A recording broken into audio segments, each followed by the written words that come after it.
Olá, seja bem-vindo mais uma vez ao canal Todavia, onde você sempre encontra discussões sobre fé cristã no mundo contemporâneo. E hoje nós vamos falar de uma personagem bíblica que na sua época teve muita dificuldade para viver à altura daquilo que Deus lhe pediu. E claro, essa indecisão toda tem muito a nos dizer nesse contexto pós-moderno em que estamos inseridos. Conhece a história de Sansão? Então vem comigo!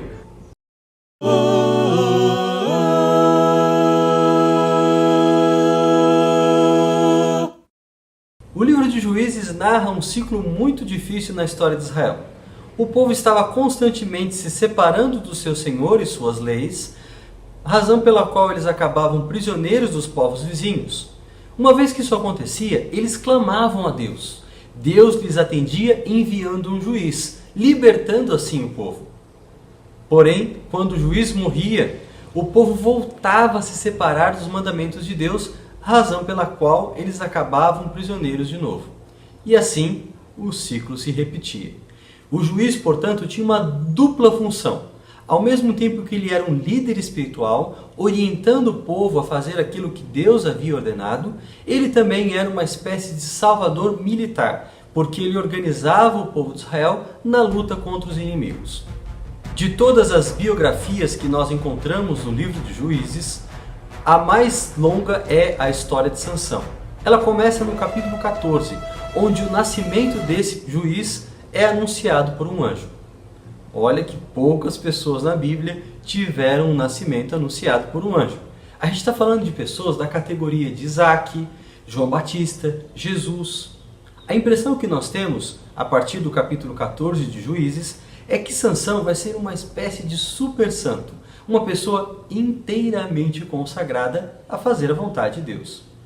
Infelizmente, quando Sansão cresce e nós nos deparamos com a sua vida adulta em Juízes capítulo 15, encontramos um cenário bastante diferente. Ao invés de ir aos filisteus para guerrear contra eles, sendo que era um inimigo da vez, Sansão agora os procura, principalmente para participar de suas festas e para se envolver com suas mulheres.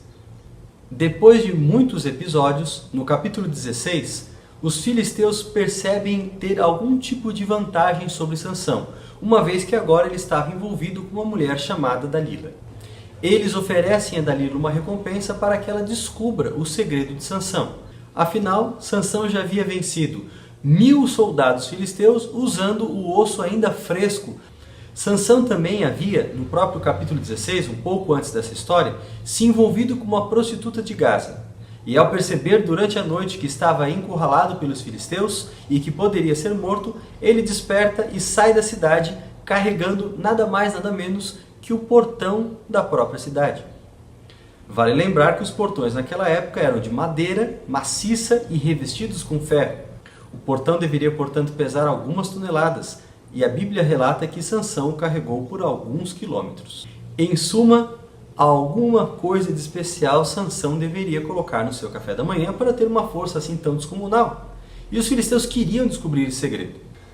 No primeiro momento, ao ser perguntado por Dalila qual era o segredo da sua força, Sansão mente, dizendo que se o amarrassem com 7 tiras de couro, ele ficaria como qualquer outro homem. Dalila faz isso, o amarra, e quando Sansão está dormindo, cinicamente ela grita: Sansão, os filisteus estão vindo! Ele mexe um bíceps, um tríceps, se solta e vence os inimigos. Numa segunda vez, Sansão agora prega outra mentira, dizendo que se fosse amarrado com uma corda nova, seria como qualquer outro homem.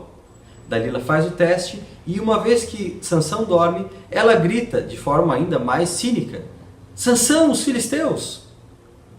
Ele mexe um bíceps, um tríceps, se solta, bate os inimigos. Uma terceira vez, Sansão diz sobre prender o seu cabelo com um fio da laçadeira, usado no tear.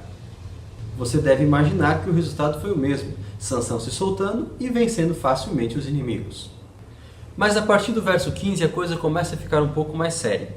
Dalila pressiona ainda mais Sansão, a ponto de o verso seguinte, o verso 16, comunicar que Sansão agora estava a ponto de morrer, ele já não aguentava tanta pressão. E ele resolve contar a Dalila o seu segredo. Muitas pessoas acreditam que o segredo da força de Sansão é relacionado aos seus cabelos. Em parte isso é verdade.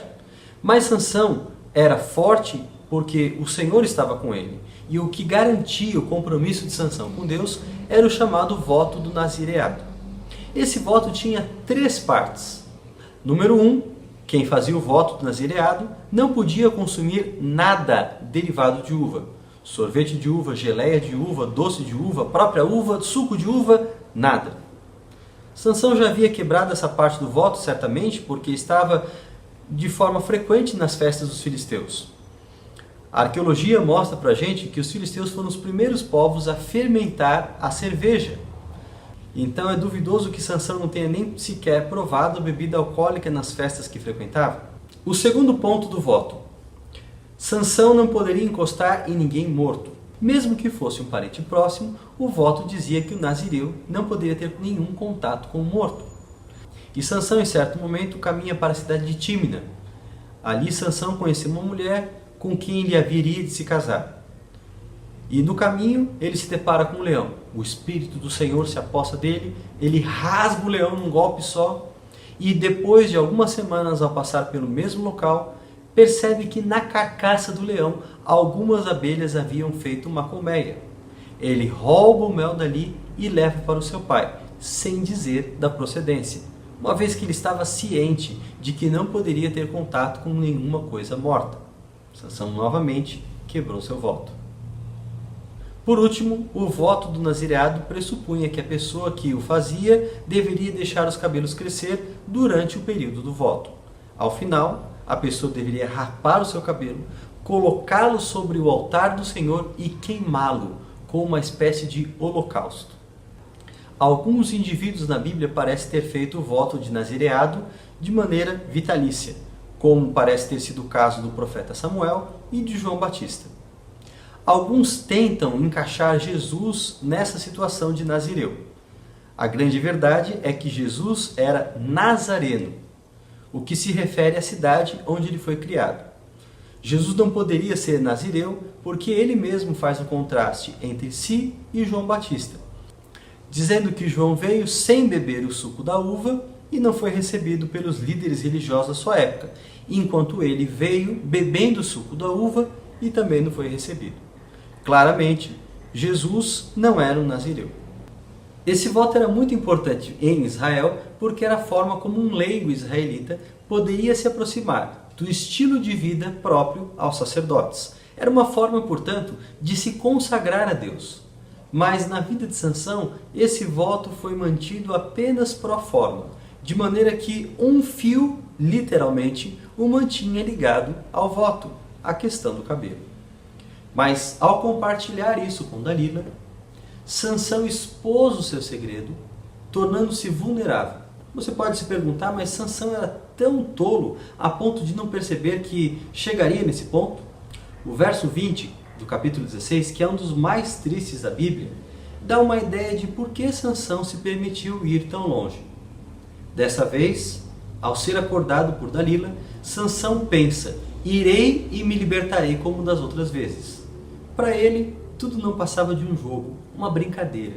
Ele colocou em risco o seu compromisso com Deus porque estava se divertindo bastante. Era adrenalina. Mas o verso continua dizendo que ele não sabia, mas o Senhor o havia deixado.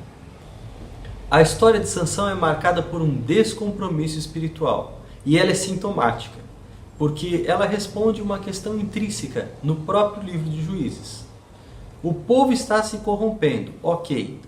O povo está sofrendo a influência de Canaã. E graças aos seus líderes, aos juízes, eles têm uma via de escape. Mas o que aconteceria se os próprios juízes se corrompessem? Nós já tínhamos alguns exemplos disso. Gideão, no fim da sua vida, constrói uma estola e monta um culto idolátrico. Jefité, num voto impensado, oferece a sua filha como holocausto. Pessoas piedosas já tentaram dizer que Jefité fez um voto para que ela se tornasse simplesmente celibatária. Mas o Antigo Testamento desconhece esse celibato. Mesmo no caso, que constitui algumas exceções, de pessoas dedicadas exclusivamente para servir ao templo, não há nenhum voto de celibato envolvido. Nós temos o exemplo do profeta Samuel, dedicado por sua mãe para servir ao templo e ao Senhor. E Samuel teve filhos. Além disso, na história de Jefté é usada claramente a palavra holocausto, que só tem um significado em todo o Antigo Testamento: oferta queimada. É isso mesmo, Jefté ofereceu a sua filha como oferta queimada. E por último nós temos o caso de Sansão, um homem sem valores espirituais. A Bíblia declara que Sansão se envolveu com 3 mulheres. A primeira delas, Tímina, cujo nome a Bíblia não descreve. A segunda também, sem menção de nome, Gaza, uma prostituta. Com essa, Sansão se envolveu depois de alguns anos, quem sabe já perto da meia-idade. E finalmente, Dalila, com quem o seu nome ficou para sempre associado. Em Juízes 16, Sansão é finalmente capturado pelos filisteus e acontece um fato novo para ele. Ele apanha. Pela primeira vez, depois de tantas batalhas, Sansão é fragorosamente derrotado. Os seus olhos são vazados, o que não deixa de ser irônico. Afinal, a Bíblia já havia colocado um episódio em que Sansão vai até seu pai dizendo que queria se casar com uma mulher filisteia. O pai lhe pergunta: mas há tantas israelitas, por que uma estrangeira que não teme o nosso Deus? A resposta de Sansão é essa que me agrada aos olhos. Aquele que viveu para ter os seus olhos agradados, terminou sem eles. Evidentemente, a história de Sansão não termina aqui. O finalzinho de Juízes 16 é uma nota de esperança, mas essa história ensina para a gente o valor de manter um compromisso fiel com Deus. Mesmo em tempos indecisos, tempos líquidos, vale a pena viver à luz dos valores bíblicos. E você já conhecia essa história? Se você tem interesse em saber um pouquinho mais sobre Sansão, vou deixar aqui na descrição um link para que você adquira o livro Paixão Cega, um volume curto, direto no ponto, que fala sobre toda a história de Sansão. Não se esqueça de curtir esse vídeo, assinar o nosso canal e compartilhar nas redes sociais esse conteúdo. Até a próxima semana!